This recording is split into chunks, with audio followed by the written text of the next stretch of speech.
this is going to be our third panel, and this panel is going to be approximately 30 minutes, and we're going to be talking about the Returning Citizens ID package, which is currently pending in the Michigan House of Representatives. And on this panel, we have some experts, and we have the lawmaker that is the inspiration behind this package being pushed.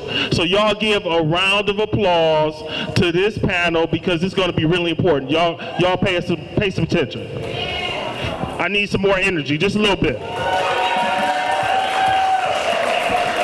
Thank you. I needed that energy. Angela, you gonna be on the last panel. I see you over there asking questions. You gonna be on the last panel, Angela. All right, with that, Chuck, if you want to introduce yourself briefly, and then we'll go to Rep. Edwards, and then we'll go to Jose just for brief introductions, and then we'll jump into some questions and discussion. All right. Good afternoon, everyone. My name is Chuck Warpahusky. I am the director of the Michigan Collaborative to End Mass Incarceration. That means I'm a professional cat herder. We try to help get the different people who are pushing to end mass incarceration together, connected, building aligned strategies, and accomplishing more together than any of us could do on our own. Thank you. All right, we got Rep. Edwards. I'm State Representative Kimberly Edwards. I represent House District 12. I think I should say it a little louder so you guys can understand the importance of the position that I'm in and how I support you all. So I want to make sure you support me while I'm speaking too. So I am State Representative. Hello. Hey. Y'all ready? Because we ready up here. I'm State Representative Kimberly Edwards. I represent House District 12. My district covers East Point, South St. Clair Shores, a precinct in Grosse Pointe, and the east side of Detroit. Hello, everybody. My name is Jose Burgos. Current policy advocate with the Campaign for the Fair Sentencing of Youth, and prior to that, I was a reentry specialist at SADA.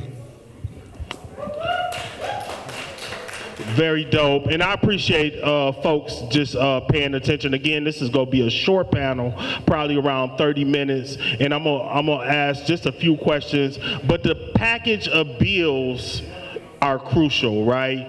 And I'm gonna let Chuck kind of give us some history. But the package passed the House and the Senate last session. It got all the way to the governor's desk and was vetoed. And this package of bills makes sure that people that leave our prison system have all the vital documents that they need to re-enter society. It's sad that we are fighting for something so small, but we're thankful that we have a champion in the person of Rep. Edwards willing to push this legislation. Chuck, can you give us a little history? What happened and why are we here? All right. Thank you, Tony. Before I do that, I want to follow up on the remarks Candia was making earlier about the convention. He said he's been organizing for 20 years, but I was told as an organizer, you don't make a call to action without having a clipboard or a sign-up sheet. So we got that. If you want to be part of those Thursday calls to help organize and not just bring yourself to the convention, but bring other people and make sure they know how to be effective, how to make your voice heard, please, can somebody, Jordan, could you pass this around and make sure folks get a chance to send that around? Thank you. All right. The Returning Citizen ID package. This has been, so first of all, my wife's a gardener. And one of the things I've learned from her is to have your garden function, to get these beautiful flowers, you have to both pull the weeds and you have to nourish what you want to grow. And in that spirit, we've talked about a lot of weeds. We talked about a lot of problems today. When it comes to making sure that people come home re-entry ready with their vital documents, there has been progress. 5 years ago, when you talk to people, it was every day, all the time, folks were coming out without their ID, without their driver's license, without their birth certificate, without their social security card. They'd have parole conditions saying, get a job, get an apartment, open up a bank account, and they couldn't do it without those IDs, and it was all day, every day. Over the last 5 years, that's gotten a lot better, but it is not for sure. And what these bills would do is they would lock in the current standard to make sure that we don't get any backsliding. Because one thing I've seen in my time working with governments is there'll be a good thing today, and if you're not watching it, tomorrow it'll go away. So this bill package is to make sure that we lock in the progress that we made so far by putting it into law while we fight to close the gaps that people are still falling through from. It was introduced 4 years ago before the trifecta, had a hearing, didn't move forward in the House. 2 years ago, it was reintroduced during the Democratic trifecta. We got it all the way through the House, we got it all the way through the Senate, and when it went to the governor's desk, and they did their final due diligence, they said, wait a second, parts of this conflict with an already passed voting package, that the package that helps people register to vote at the time that they're paroled or discharged. There was a technical conflict with there, so only one of them could go through, and so this package got vetoed so that the automatic voter registration package could move forward. And so now we're at it again with Rep. Edwards. We've got a bipartisan group of lawmakers who are trying to move it forward. So we've got people from both sides of the aisle in Lansing who say, this is common sense. Well, somebody is incarcerated, that is the time to line up their ID, not when they're back in community. Make sure it's set up so that they're set up to succeed. But we've got the lawmakers on board, at least some of them. But what it's going to need is getting attention in Lansing is a challenge. The current Speaker of the House considers it, he measures his effectiveness by how few bills get passed. The lower the number, the better he thinks he's doing. So to get the attention, make sure this bill package moves, we're going to need your support, and we're going to need you to be part of it. So Thank you, Chuck. So that's the historical context, and the package of bills for everybody is House Bill 5474 through 5477, and with that, I want to go to Rep. Edwards because we see that this is happening already. I think this is the question we keep getting. The Michigan Department of State, the Michigan Department of Corrections are doing a really good job in making sure that people leave with their vital docs currently. Why do we need this legislation now? It's currently being done, you're right about that, but it's a policy. So if hands change, the policy could change. This would allow it to be a law, and it's required and it's a mandate, versus a policy where it's optional. We are no longer saying it's optional for you to give the individuals what they need when they are released. We're saying, no, this is a requirement, this is what they need, and we have to do the right thing. Thank you. Perfect. Jose. And Jose, did you tell everybody what you do for? What did you get? Yes. Yeah. Okay. Jose, my question to you is, I left prison without vital docs. I came home with a prison ID. It was pretty rough. I remember trying to going to the Secretary of State with my prison ID, and that was, an odd thing that they looked at. Tell me what happened when you came home. Yes, thank you. So for those of you who don't know, I served 27 years here in the state of Michigan as a juvenile lifer. And when I came home, one of the things that I didn't even think about the whole vital records thing, you know what I'm saying? But when I came home and I noticed right at the door, when I checked the package that the MDOC gives you on the way out of prison, there was no ID there and there was no birth certificate there. And that was a problem that lasted for a whole year. So for a whole year, after serving 27 years, I lived with the thought like, man, am I going to have to live the rest of my life without an ID? That, it's crazy. I couldn't, every application that I applied to, they wouldn't give me a job because I didn't have an ID. I couldn't get certain services. I couldn't open up a bank account. So there was numerous things. that, I kept running into roadblocks. And then I thought about, well, I got a family and I have friends who have helped me throughout the reentry process. I started thinking about those who didn't have that help, right? And I was thinking, imagine somebody, and I'm currently working with somebody now who did 52 years in prison and came home without an ID. You know what I'm saying? So just imagine if that individual didn't have a friend like me or didn't have a sister or a family the way he does, that's going to help him navigate that after 52 years. He would be somebody that we would see on the corner somewhere with a sign that says, help me, feed me, you know what I'm saying? So it only makes sense to make this happen. Every single legislator up there should be a co-sponsor of this bill. This is not a bipartisan thing. If you want people to succeed upon release, you have to give them the tools. You can't not give them the tools and then complain when they commit a crime, right?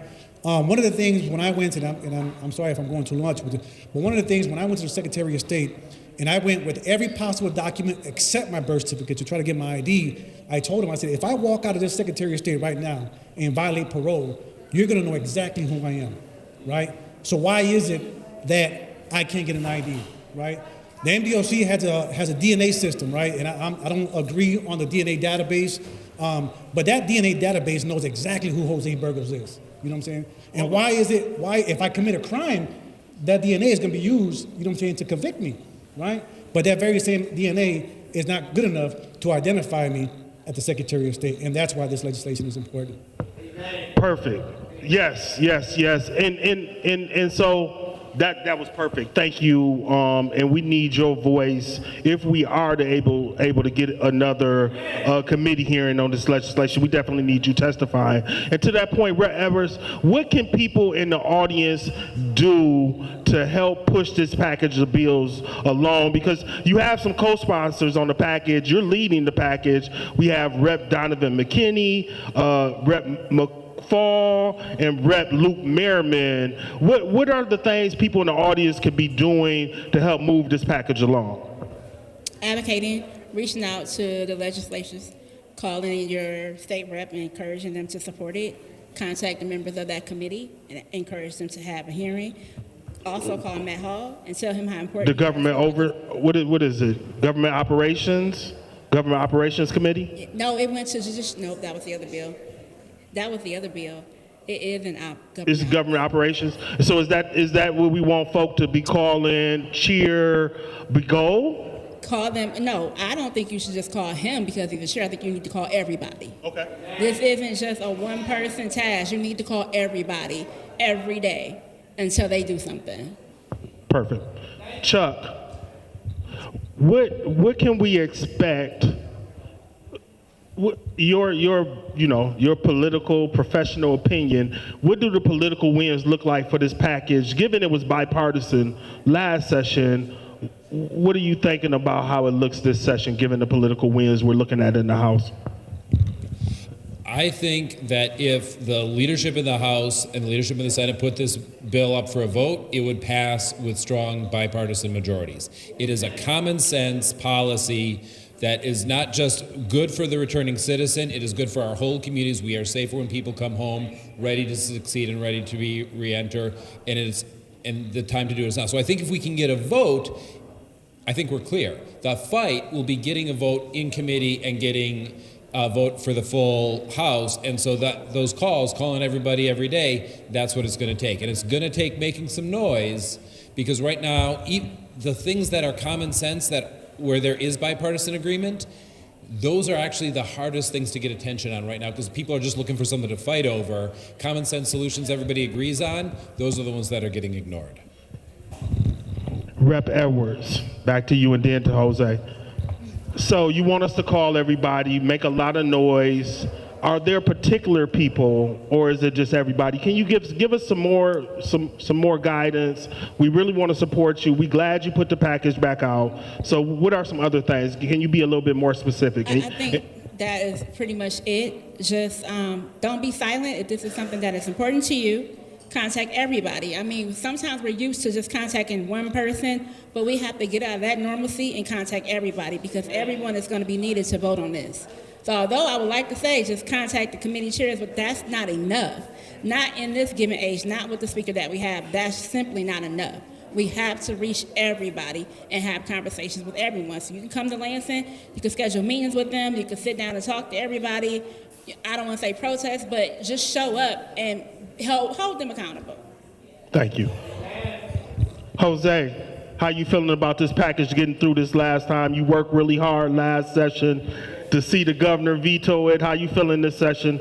Man, I'm a very optimistic person, right? But the way things have been looking, man, like I honestly, man, have lost a lot of faith in the democratic process up there. You know what I'm saying? That's not to say that I'm going to fight any less. You know what I'm saying? Because it's going to continue for us to continue to work.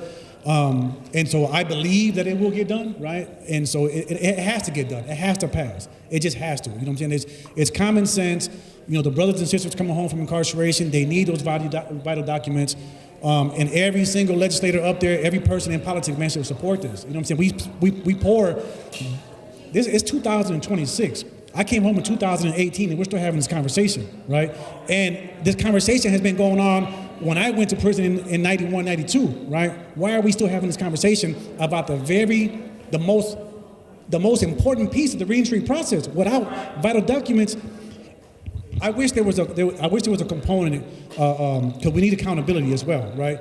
And so I wish there was a way where we can see, in terms of the recidivism, how many of the people who were released, how many of them were released without IDs? And I guarantee you that it played a component in them going back to prison in the first place. You know what I'm saying? So, yes, I'm going to help in any way that I can because it's that important to me.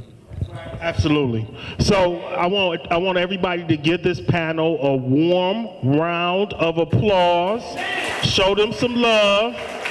And lastly, as Rep. Edwards is leaving and exiting the stage, y'all please get with her because she is a champion for our stuff and we definitely need to support her. Let's go. Next panel. Let's do it.